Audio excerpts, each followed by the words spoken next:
Dito ako ngayon sa Japan Surplus Bigayan. Mag-update ako sa mga bisikleta para nga pala dun sa comment sa ating video na mag-update tayo sa mga bisikleta ni Japan Surplus ay tama-tama dahil meron silang new arrival ngayon. So mag-update na lang ako. So ngayon may good news naman tayo diyan kasi kung dati po ay nabibili nyo na mga road bike na sa 28-30,000, ngayon po ay mabibili nyo lang po ng 18,000, 15,000. So yan po yung update ko ngayon sa inyo mga boss. Meron po tayong mountain bike, road bike. Yan po yung mga update ko ngayon, mga new arrival ni Bigayan. So start tayo dito mga boss. Unahin natin dito sa road bike mga bossing. So eto po may Cannondale dito mga bossing na 52 cm. So eto po ay alloy. So road bike to mga bossing. Bali naka Ultegra po siya. Naka Shimano Ultegra, carbon yung kanyang fork. Mga bossing, caliper niya Ultegra. Street po na Ultegra to mga bossing, no? RD shifter. Dito naman sa gulong niya mga bossing, naka-Axiom siya na Mavic. Okay mga bossing, 52 cm, baka isa ito sa mga hinahanap, no? Ito yung Kaab 8 na Cannondale, alloy yung frame. 18,000 na lang siya mga bossing, no? Kasi dati 22-25,000 ito mabibili ninyo dito, pero ngayon po nasa 18,000 na lang po siya. And then meron din po ditong specialized na 51.8. Ayan mga bossing, yung seat post po nito ay 49, extra small po siya.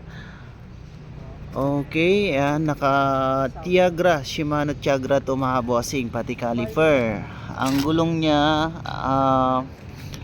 CXC22, CXC, ayan 22 mga bossing. So yan, baka isa ito sa mga hinahanap nyo mga boss. 2x 10 speed. Okay mga bossing. So ayan po, 18,000 mga bossing. Ayan, specialized road bike, extra small. Okay, ayan po. Kung hanap nyo naman po ng ano pa, road bike tayo mga bossing. Okay, dito muna tayo mga bossing. So ayan, para sa mga naghahanap po ng classic na road bike, eto po mga boss, kapag mahilig po kayo sa classic, eto naka Dura Ace na to mga boss. Dura Ace, Shimano Dura Ace mga bossing. So kaya lang wala tayo pang sukat. Silipin natin kung ano po yung sukat nito. So nasa 52 cm to mga bossing, no? Shimano di ang RD nya mga bossing, no? Okay, ayan po. So ito yung pinaka seat post nya mga boss, SR Royal. Alright, ayan, classic mga bossing. Sa mga naghahanap, siyempre naka 1x at 2x din po yan mga bossing, no? Baka naghahanap kayo. Ano bang upuan ito? Brook? Pero wala nakalagay kung Brook ba to, Brooks, wala man. So kaya lang ang presyo nito nasaan nakalagay. Okay, 22,000 nga pala to mga bossing ha. 22,000. Shimano Dura Ace yung pinaka brake lever din nito, Preno. Pati rin po yung mga boss, yung hub nya, oh. So kung malinis yan mga bossing, kung mahilig kayo sa classic na bisikleta, ma-appreciate nyo po ito. So ito naman po mga boss, yung felt, no? 54 cm mga boss. Ay 54, tama ba? 54 cm. Okay, 54 cm mga bossing. Ayan, sorry po, 54 cm. So naka 10 speed po ito na micro shift ang shifter, belt mga boss, at saka pati na rin po Alex rims na RS 500 ang rim po nito, pero walang brand po yung kanyang caliper. So naka Dubai FSA ang pinaka crank nya, and then Shimano Tiagra ang RD. 10 speed po ito mga boss, 54 cm, 16,000 ay ang model po niya mga boss, Z95. Alright, 16,000 siya mga bossing. Dati po mabibili nyo po yan ng 22-25,000. Ngayon ay yan po yung good news natin, is mababa or bumaba na po yung mga presyo ng bisikleta ni Bigayan. So dito naman tayo sa mga mountain bike mga bossing. So kung naghahanap ko kayo ng 17 o size 27, meron ditong Merida. Syempre naka-disc brake na rin po, 27.5. Ito po yung shifter niya. So naka B-brake siya mga bossing. Merida yung kanyang pinaka cockpit. Okay. 14,000 siya mga bossing, 27.5. 3x po yan na Asira yung kanyang RD. Ito naman po ang Giant. Okay, naka B-brake to. Ito dito mga bossing, Giant po. Ito dito tayo sa Giant na alloy.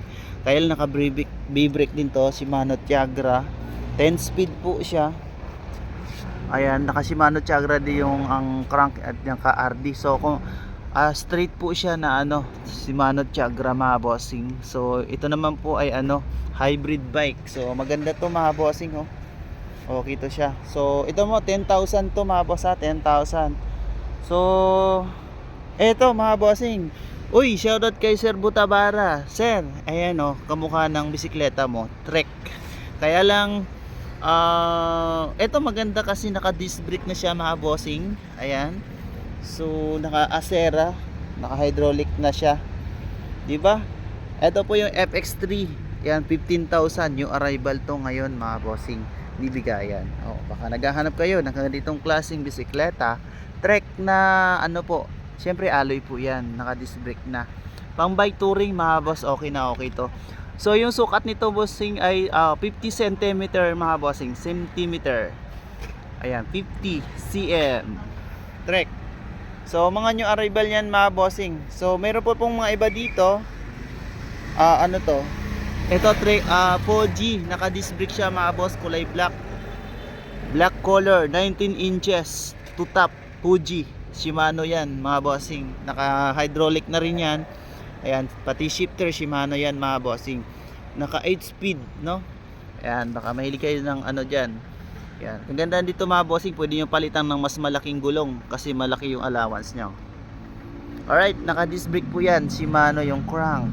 Alright, kulay black mga bossing. So 15,000. So marami pong mga ibang bisikleta dito mga bossing, pero siyempre mga new arrival ang ipapakita ko po sa inyo. Alright, pasyalan nyo mga bossing ha. Baka may isa kayo ditong natipuhan. Marami pa pong mga ibang bisikleta dito mga bossing. Hindi lang po yung pinakita ko. Marami pa pong iba dito. Kung gusto nyo yung budget meal mga bossing, or ito isingit na lang natin to. Ito po mga bossing, pampalengke o pangpalengke po ninyo. Ito po mga bossing, 9,000 na lang to. May mga carrier na po, harap at likod. So, pero bakal po yung katawan nito ha, yung frame. Okay? Ito yung isa, 8,500. So, yun. Baka naghahanap kayo ng Japan surplus na bisikleta. Alright.